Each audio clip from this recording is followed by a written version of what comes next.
एक समय की बात है। एक गांव में गिरधर नाम का एक साधारण किसान रहा करता था। उसके परिवार में उसकी 2 बेटियां थीं, जिनकी देखभाल वो बहुत लगन से किया करता था। वो दिन रात अपनी बेटियों के लिए मेहनत करता था। अरे गिरधर भाई, कभी आराम भी कर लिया करो। तुम तो दिन रात काम में लगे रहते हो। अरे अपना नहीं तो कम से कम अपनी बेटियों का सोचो। तुम्हें कुछ हो गया तो उनका क्या होगा। अरे तुम तो जानते हो, जब दोनों बेटियां बहुत छोटी थीं तभी उनकी माँ गुजर गई। तब से मैं ही उनकी परवरिश कर रहा हूँ। उनके लिए मैं कभी नहीं थक सकता। इस प्रकार मोहन की बातों को अनसुना करके गिरधर आगे की ओर बढ़ जाता है। वो घर पहुंचता है जहां उसकी बेटियां उसे देखकर हैरान हो जाती हैं, क्योंकि पिता पसीने से लथपथ थे। उनके कपड़ों में कीचड़ लगा हुआ था। अरे पिताजी, आपके कपड़े गंदे हो गए हैं और आपने कैसा हाल बना रखा है। दिन रात खेतों में काम करते हैं। मैंने तो कितनी बार कहा है कि अब हम काम पर जाएंगे, पर आप हमारी बात नहीं सुनते। अरे जब तक मैं जीवित हूँ तुम लोगों को काम पर जाने की जरूरत नहीं है। अब जल्द से जल्द तुम दोनों की शादी करके अपनी जिम्मेदारी खत्म कर दूंगा। उसके बाद तो आराम ही करना है। तभी गौरी अपने पिता के लिए पानी लेकर आती है। गौरी गिरधर की छोटी बेटी है और स्वभाव से बहुत ही नटखट। वो जानती है कि अपने ढीठ पिता को कैसे मनाना है। पिताजी, दीदी की शादी करनी है तो कर दीजिए। मैं तो आपको छोड़कर कहीं नहीं जाऊंगी।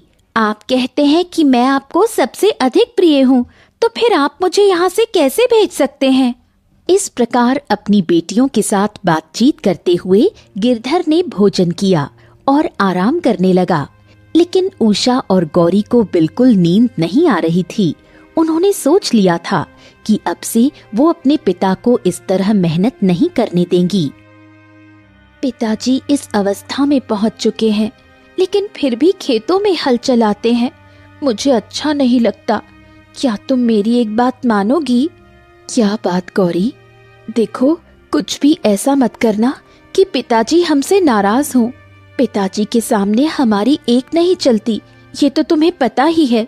गौरी उषा को एक मटका दिखाती है। अरे अब तुम मुझे खाली मटका क्यों दिखा रही हो? इसमें तो कुछ भी नहीं है। तुम आखिर क्या करना चाहती हो? ये खाली नहीं है, तुम बस मेरे साथ चलो। जैसा मैं कहूँगी वैसा करना। दोनों बहनें मटके का पानी लेकर घर के पीछे वाले खाली हिस्से में जाती हैं, जहाँ पर पहले से बहुत सारे पेड़ लगे होते हैं। गौरी ध्यान मुद्रा में बैठ जाती है। अब जो होने वाला है उसे देखकर बिल्कुल मत घबराना। ऐसे सोचो कि इस मटके में पानी है। इस मटके का पानी मेरे ऊपर गिरा दो। मैं एक सुंदर फल के पेड़ में बदल जाऊंगी और तुम जी भर के फल तोड़ लेना। ये तुम क्या कह रही हो? तुम एक इंसान हो, भला तुम पेड़ में कैसे बदल सकती हो? और तुम्हारे पास ये शक्ति कहाँ से आई? प्रश्न मत करो दीदी, जैसा कहा है वैसा करो। फल तोड़ने के बाद फिर से मटके का पानी मेरे ऊपर डाल देना। मैं वापस स्त्री बन जाऊंगी। लेकिन फल ध्यान से तोड़ना, एक भी पत्ती नीचे नहीं गिरनी चाहिए। उषा गौरी की बात मानती है। वो गौरी के ऊपर खाली मटके का पानी गिराती है और देखते ही देखते वो एक सुंदर फल के पेड़ में बदल जाती है। उषा बहुत सावधानी से फल तोड़ती है। टोकरी भर जाने के बाद वो मटके का पानी पेड़ की जड़ में डालती है। पेड़ गौरी के रूप में बदल जाता है। देखा दीदी मेरा कमाल? अब हम इसी प्रकार का कार्य करेंगे। तुमने जो भी सुंदर और मीठे फल तोड़े हैं, हम उसे बाजार में बेच देंगे। उसके बाद हमारे पास पैसे आ जाएंगे और पिताजी को काम नहीं करना पड़ेगा। सब तो ठीक है, लेकिन तुम मुझे बताओ, तुमने ये कहाँ से सीखा? कहीं तुम किसी तंत्र मंत्र से तो नहीं जुड़ी हो? अगर तुम गलत रास्ते पर जा रही हो तो लौट आओ। अगर मैंने तुम्हें सच्चाई बता दी तो मेरी ये शक्ति हमेशा के लिए खत्म हो सकती है। एक बार पेड़ बनने के बाद मेरा दोबारा इंसान बनना मुश्किल हो जाएगा। इसलिए आज के बाद मुझसे ये प्रश्न कभी मत पूछना। गौरी उषा के किसी प्रश्न का उत्तर नहीं देती। दोनों फल की टोकरी को लेकर बाजार पहुंचती हैं और फल बेच देती हैं। इसके उन्हें अच्छे पैसे मिलते हैं। इस प्रकार गौरी और उषा ने फल बेचकर धन इकट्ठा किया। आखिरकार उषा और गौरी के फल राजमहल तक पहुँचे। महारानी, आपने ये सुगंधित फल कहाँ से मंगवाए हैं? इसकी खुशबू इतनी ज्यादा अच्छी है कि मैं राज दरबार से यहाँ आ गया। महाराज, अभी इन फलों का स्वाद लीजिए। दासी इन्हें आज ही बाजार से लेकर आई है। मैंने विशेष रूप से आपके लिए मंगवाए हैं। राजा फलों का स्वाद लेते हैं। उन्हें फल बहुत मीठे और अच्छे लगते हैं। राजा ने महारानी से प्रतिदिन यही फल मंगवाने की बात कही। इस प्रकार गौरी और उषा के फल राजमहल तक जाने लगे। ये कोई साधारण फल नहीं है। मुझे पता लगाना होगा कि इस फल का पेड़ कहाँ पर है। आखिर कौन है वो जो इन्हें बाजार में लाकर बेचता है? तभी मंत्री राजा के पास आता है। मंत्री जी, मैं आपको एक गुप्त कार्य देना चाहता हूँ। पहले ये फल लीजिए। महाराज, मैं इस फल से कौन सा गुप्त कार्य कर सकता हूँ? मुझे आज्ञा दीजिए। आपको पता लगाना है मंत्री जी कि ये फल किस पेड़ से आया है। आखिर ये पेड़ कहाँ पर है। इसकी सुगंध और स्वाद बहुत लाजवाब है। ऐसे फल मैंने कभी नहीं खाए। आप भी स्वाद लीजिए और पता लगाइए कि ये कहाँ पर है। राजा का आदेश मानते हुए मंत्री और उसके सैनिक पूरे राज्य में इस सुगंधित फल का पेड़ ढूंढते हैं, लेकिन उन्हें ये कहीं नहीं मिलता। क्षमा करें महाराज, मैं आपका गुप्त कार्य करने में पहली बार असफल हो गया हूँ, क्योंकि इस फल का पेड़ पूरे राज्य में कहीं पर नहीं है। मंत्री ने राजा को सूचना दे दी, लेकिन फिर भी राजा के मन में प्रश्न खत्म नहीं हो रहे थे। आखिरकार राजा ने एक योजना बनाई। राजा साधारण वेश बनाकर बाजार में जाते हैं और देखते हैं कि दो लड़कियां फल बेच रही हैं। राजा फल खरीदने का नाटक करते हैं। सुनो, तुम्हारे फलों की खुशबू तो बहुत अच्छी है। स्वाद में भी ये बहुत मीठे होंगे। एक बात बताओ, ये फल तुम लोग कहाँ से लेकर आती हो? दरअसल मैं एक व्यापारी हूँ और मैं जानना चाहता था कि। गौरी राजा की बात को बीच में ही काट देती है और बोलती है, यदि आपको ये ताजे और मीठे फल चाहिए तो आपको ये फल हमसे ही खरीदने होंगे। हम आपको नहीं बता सकते कि इसका पेड़ कहाँ पर है। गौरी की बातें सुनकर राजा समझ गया कि गौरी और उषा दोनों कोई रहस्य छुपा रही हैं। राजा मन में योजना बनाता है कि वो स्वयं उनका पीछा करेगा। गौरी और उषा दोनों फल बेचकर घर वापस आ जाती हैं। अगले दिन जब गौरी फल का पेड़ बनती है, तब राजा उसे ऐसा करते हुए देख लेता है। ये लड़की तो सचमुच बहुत रहस्यमयी है। इसे तो हमारे राजमहल में होना चाहिए। इसकी शक्तियों पर केवल हमारा अधिकार होना चाहिए। यदि ये पेड़ बन सकती है तो इसके पास और भी बहुत सारी शक्तियां होंगी। राजा महल वापस आ जाते हैं और मंत्री से कहकर गिरधर को राज दरबार में बुलवाते हैं। आओ आओ गिरधर, तुम्हें हमसे डरने की आवश्यकता नहीं है। हम तो तुमसे बहुत महत्वपूर्ण बात करना चाहते हैं। भला एक राजा को मुझ गरीब से क्या काम हो सकता है महाराज? मैं तो एक साधारण सा किसान हूँ जो दिन रात खेतों में मेहनत करता रहता हूँ। गिरधर, बात कुछ ऐसी है कि हम विवाह करना चाहते हैं और हमें तुम्हारी छोटी बेटी बहुत पसंद है। यदि तुम्हें कोई आपत्ति न हो तो क्या वो इस राजमहल की महारानी बन सकती है? गिरधर को राजा की बातें सुनकर बहुत आश्चर्य हुआ। उसे समझ नहीं आता कि वो क्या करे। महाराज, कृपया मुझे थोड़ा समय दीजिए। मैं एक बार अपनी बेटी से पूछ लेता हूँ। विवाह के लिए कन्या की सहमति आवश्यक होती है महाराज। इस प्रकार राजा से समय लेकर गिरधर घर जाता है। वो बहुत गुस्से में होता है। उषा और गौरी दोनों अपने पिता के पास आती हैं। अरे तुम दोनों दिन भर कहाँ घूमती रहती हो? मैंने तुमसे कितनी बार कहा है कि घर से बाहर मत जाया करो। वही हुआ, जिस बात का डर था, न जाने मुझ गरीब पर कौन सी विपत्ति आने वाली है। पिताजी, आपको क्या हुआ है? आप इतने घबराए हुए क्यों हैं? क्या हमारी वजह से कुछ हुआ है? हमें क्षमा कर दीजिए। अरे राजा ने विवाह का प्रस्ताव भेजा है, वो भी गौरी के लिए। राजा पहले से विवाहित है, फिर भी न जाने क्यों मेरी बेटी से विवाह करना चाहता है। मुझे तो कुछ समझ में नहीं आ रहा है, मैं क्या करूं। तभी गिरधर का दोस्त मोहन वहां पर आता है। गिरधर मोहन को सारी बात बताता है।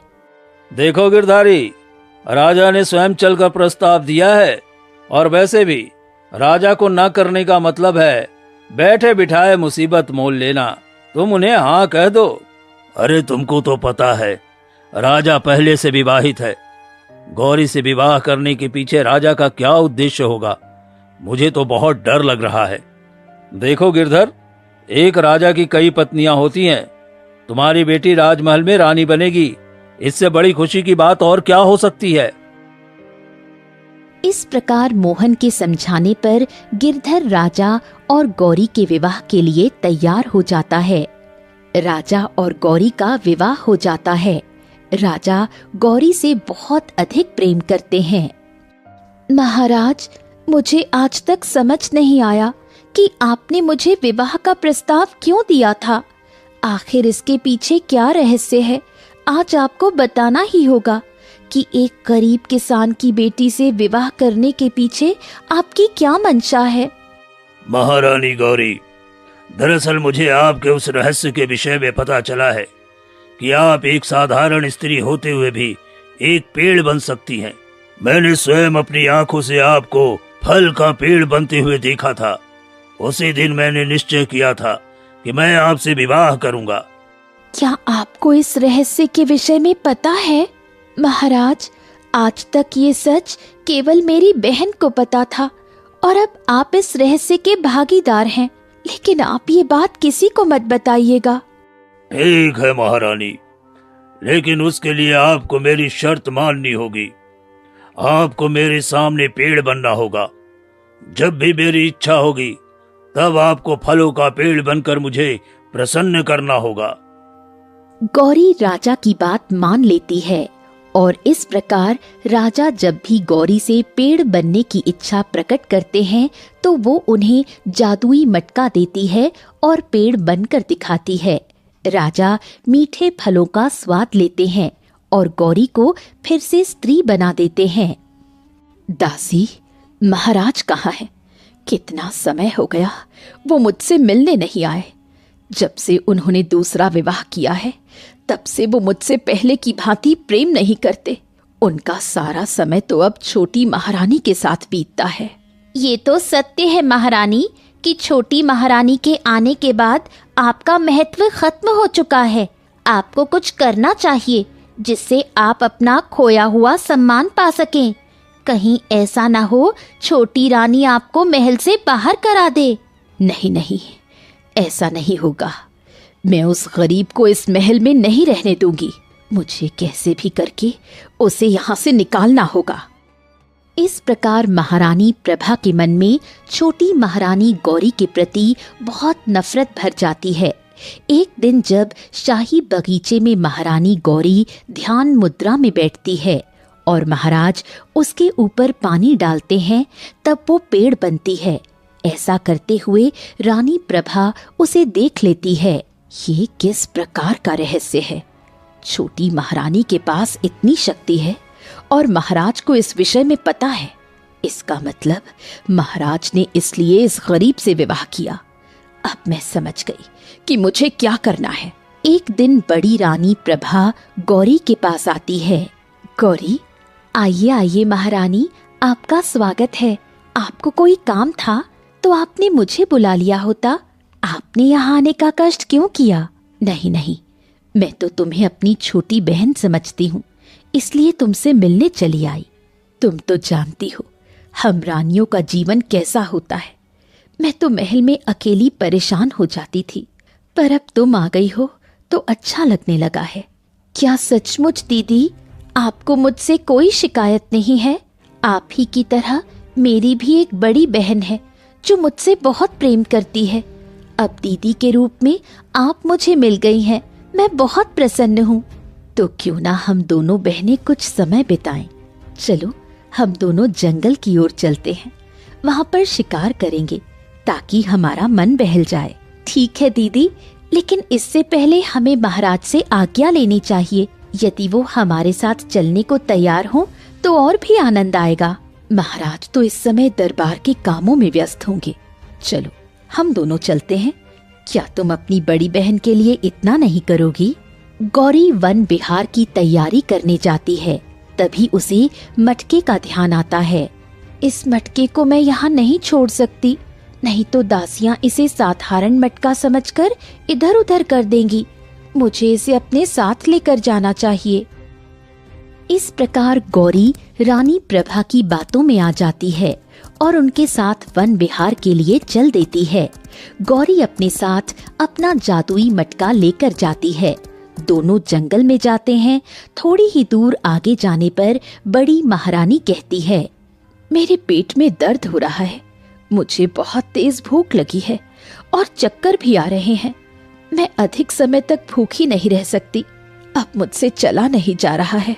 दीदी आप चिंता मत करो, आप यहाँ पर बैठ जाओ, मैं अभी आपके लिए पानी लेकर आती हूँ। नहीं नहीं, जल तो हमारे पास है। मेरी इच्छा है कि मुझे इस समय एक सुगंधित फल मिल जाए तो मेरी तबीयत बिल्कुल ठीक हो जाए। अगर इस समय मुझे खाने के लिए फल नहीं मिला तो निश्चित ही मेरी मृत्यु हो जाएगी। फल? लेकिन यहाँ तो दूर दूर तक कोई फल का पेड़ दिखाई नहीं देता है, मैं कैसे आपके लिए फल लेकर आऊं? आप थोड़ी सी हिम्मत कर लीजिए, आगे जाकर शायद हमें कुछ मिल जाए। कुछ करो गौरी, नहीं तो मेरे प्राण निकल जाएंगे। फिर सब तुमसे प्रश्न पूछेंगे कि आखिर तुम्हारे रहते हुए बड़ी महारानी को क्या हो गया। तुम्हें महाराज को भी उत्तर देना पड़ सकता है। बड़ी महारानी की बातें सुनकर गौरी घबरा जाती है।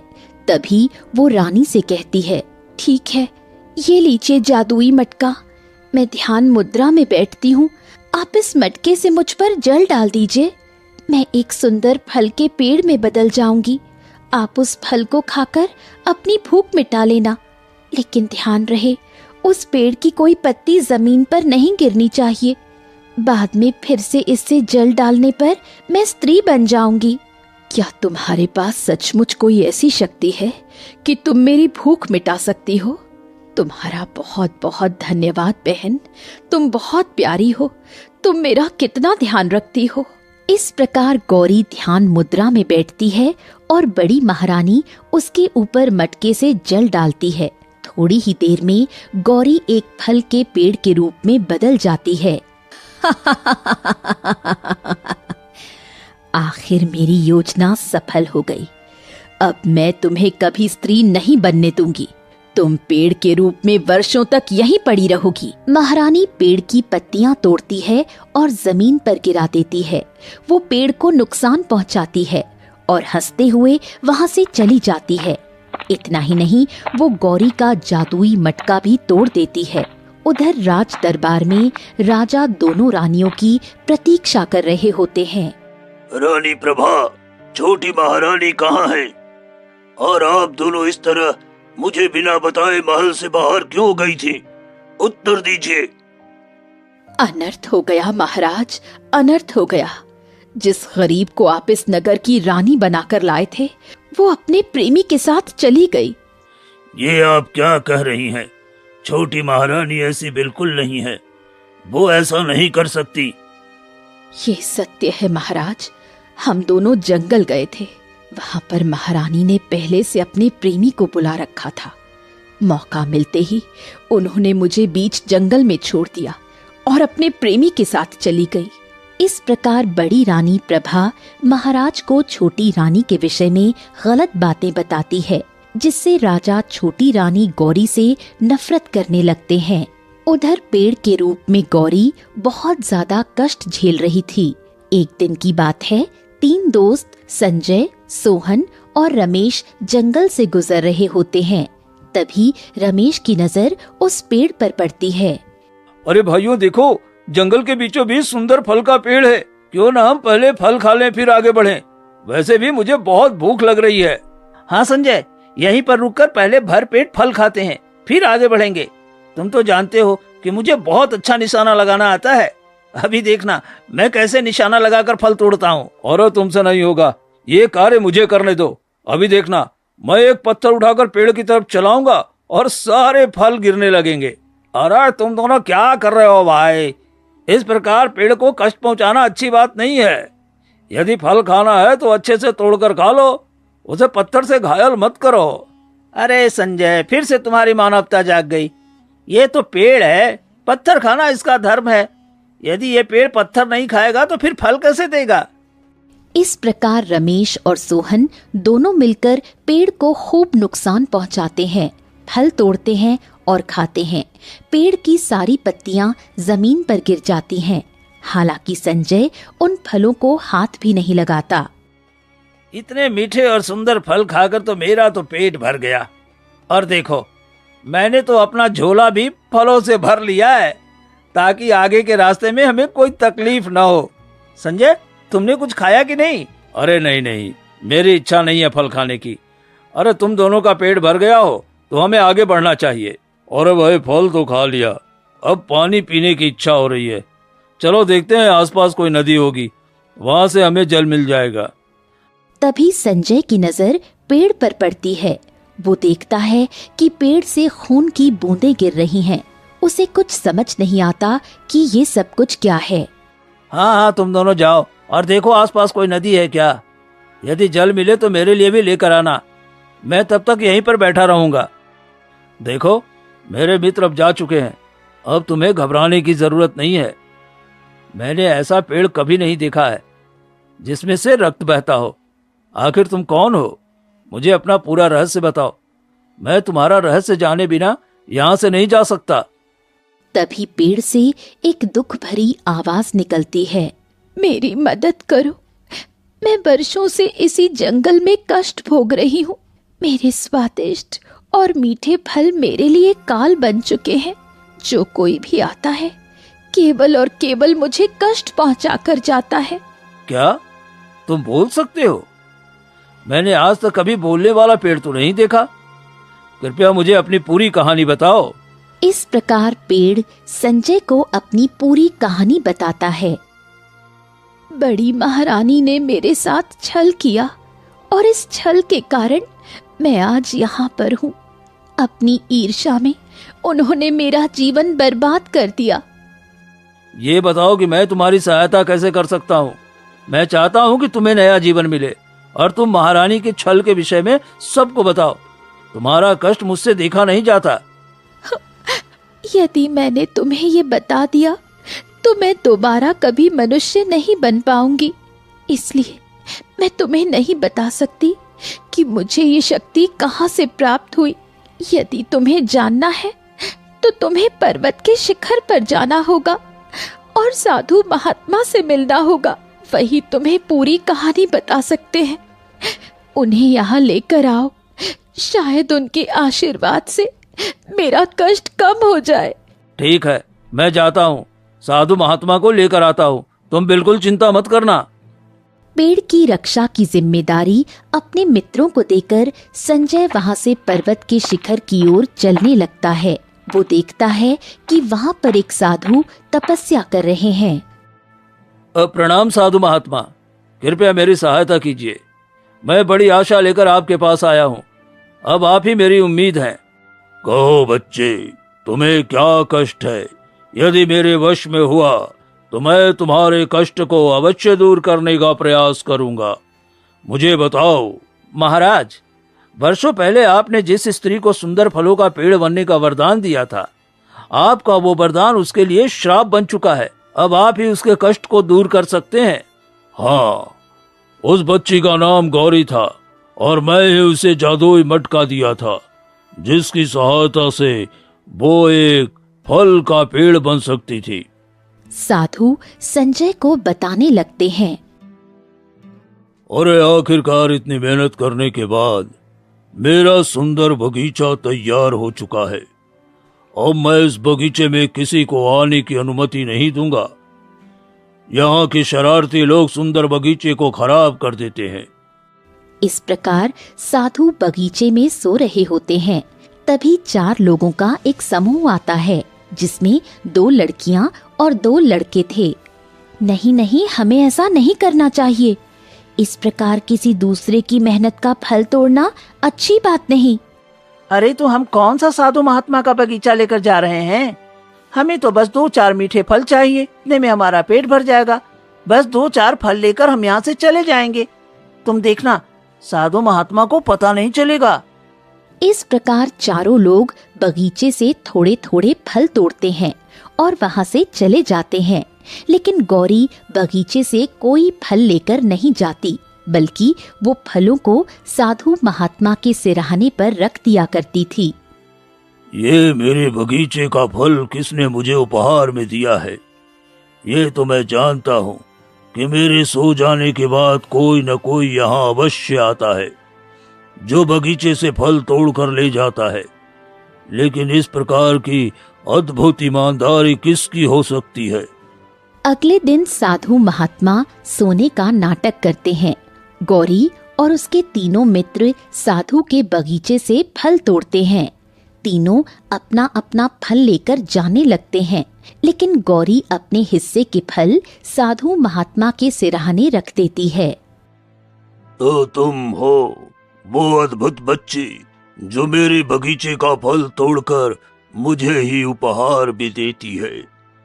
मुझे क्षमा कर दीजिए साधु महात्मा, लेकिन वो सभी मेरे मित्र हैं, इस कारण मुझे उनका साथ देना पड़ता है। लेकिन मेरी बात का विश्वास कीजिए, आज तक मैंने आपके बगीचे से किसी फल का स्वाद नहीं लिया है। गौरी की ईमानदारी देखकर साधु बहुत प्रसन्न होते हैं। बेटी, मैं तुम्हारी ईमानदारी से बहुत प्रसन्न हूँ। मैं तुम्हें आशीर्वाद के रूप में ये जादुई मटका देता हूँ।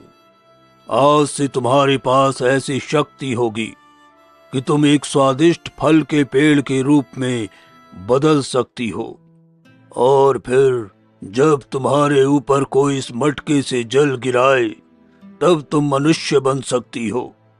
इस जादुई मटके का जल अदृश्य होता है, लेकिन कभी खत्म नहीं होता।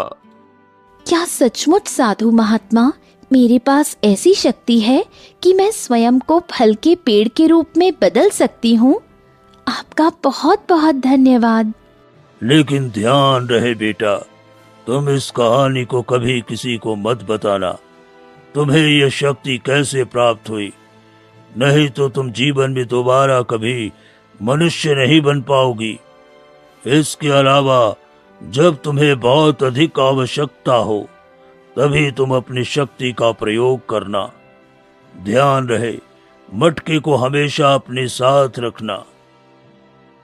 लेकिन मैंने उस बच्ची को आशीर्वाद दिया था और तुम कह रहे हो कि आज वो कष्ट में है। ये कैसे संभव हो सकता है? क्या उसने अपनी शक्ति का अनुचित प्रयोग किया है? साधु महात्मा, गौरी के साथ छल हुआ है। छल से उसे पेड़ बना दिया गया और वो फिर से मनुष्य नहीं बन पाई। आज जब वर्षों बाद मैंने उसे जल प्रदान किया तब जाकर वो मनुष्य बनी, लेकिन उसका शरीर बहुत कष्ट में है। कृपया आप चलकर उसे ठीक कर दीजिए। इस प्रकार संजय साधु महात्मा को इस पेड़ के पास लेकर आता है। बेटी, तुम एक ईमानदार और सच्ची मनुष्य हो। मैं तुम्हारे कष्टों को दूर करने आया हूँ। तुम चिंता मत करो, अभी थोड़ी ही देर में तुम स्वस्थ हो जाओगी। फिर साधु महात्मा अपनी शक्ति का प्रयोग करते हैं और पास में ही वो टूटा हुआ मटका जिसे महारानी प्रभा ने तोड़ दिया था वो जुड़ जाता है। साधु उस मटके को लेकर पेड़ की जड़ में पानी डालते हैं। थोड़ी देर में वो पेड़ गौरी के रूप में बदल जाता है। आपका बहुत बहुत धन्यवाद साधु महात्मा। यदि आप नहीं होते तो शायद थोड़ी देर में मेरी मृत्यु हो जाती। तुम्हारा भी धन्यवाद संजय, तुम जैसे दयालु मनुष्यों के कारण ही ये संसार चल रहा है। इस प्रकार साधु महात्मा से आशीर्वाद प्राप्त करके गौरी वहां से जाने लगती है। अब आप कहाँ जाने वाली हैं? क्या आप अपने पिता के घर जाएंगे या फिर महाराज के पास अपना सच बताने के लिए? मुझे सबसे पहले विराट नगर के महाराज से मिलना होगा और उन्हें बड़ी महारानी का छल बताना होगा। मैं अवश्य महाराज के पास जाऊंगी। विराट नगर का नाम सुनकर संजय चौंक जाता है। मैं भी आपके साथ चलता हूँ, मुझे भी विराट नगर ही जाना है। इस प्रकार संजय और उसके दोनों मित्र गौरी के साथ विराट नगर के महल में पहुंचते हैं। अरे राजकुमार, आप तो बहुत दिनों के बाद अपनी यात्रा से वापस आने वाले थे, लेकिन इतनी जल्दी कैसे वापस आ गए? एक सच के कारण महाराज। इस राजमहल का ऐसा सच जिसे मुझे किसी ने बताना आवश्यक नहीं समझा। आपका वही सच मैं सामने लेकर आया हूं। गौरी महाराज के सामने आती है। गौरी भी ये सुनकर चौंक जाती है कि दरअसल संजय राजकुमार और रानी प्रभा का बेटा है। महारानी गौरी, इतने वर्षों से कहाँ थी आप? मैंने आपको न जाने कहाँ कहाँ ढूंढा और इतने वर्षों बाद आप अचानक मेरे सामने। महाराज, ये सब कुछ आपको बड़ी महारानी बताएंगी। बताइए महारानी, महाराज को सच बताइए। महारानी प्रभा ने हमसे कहा कि आप अपने प्रेमी के साथ चली गईं। ये सब कुछ क्या हो रहा है? आप दोनों ने हमें क्यों धोखा दिया? मुझे क्षमा कर दीजिए महाराज। जब आपने गौरी से विवाह किया था तब आप उससे अधिक प्रेम करते थे। इस कारण मुझे उससे ईर्ष्या होती थी। एक दिन जब मैंने देखा कि गौरी फलों का पेड़ बन सकती है तो मैंने योजना बनाई कि मैं एक बार उसे फल का पेड़ बना दूंगी तो फिर दोबारा वो मनुष्य नहीं बन पाएगी और फिर वो आपसे दूर हो जाएगी। मुझे नफरत हो रही है महारानी, मुझे आपसे नफरत हो रही है। आपने इतनी नीच हरकत की है कि मुझे विश्वास नहीं होता। सैनिकों, ले जाओ इस दुष्ट औरत को और अभी कारागार में डाल दो। इस नगर की छोटी महारानी और हमारी छोटी मां के साथ जो कुछ भी किया है उसे स्वीकार नहीं किया जा सकता। नहीं मेरे बेटे, नहीं, मुझसे घृणा मत करो। ये सब कुछ मैंने तुम्हारे कारण किया था। महाराज का कोई दूसरा पुत्र होता तो वो तुम्हें कभी राजा नहीं बनने देते। इस कारण मैंने ये योजना बनाई ताकि तुम्हारा भविष्य सुरक्षित हो। बस मां, बस, आप चले जाइए यहां से। मैं आपकी कोई बात नहीं सुनना चाहता। मेरा भविष्य बनाने के लिए आपने किसी का जीवन बर्बाद कर दिया। मुझे शर्म आ रही है कि मैं आपका बेटा हूं। इस प्रकार राजकुमार संजय के कहने पर महारानी प्रभा को जेल में बंद कर दिया जाता है। महाराज और रानी गौरी सुख से अपना जीवन व्यतीत करने लगते हैं। कुछ दिनों में राजकुमार संजय को नगर का राजा बना दिया जाता है।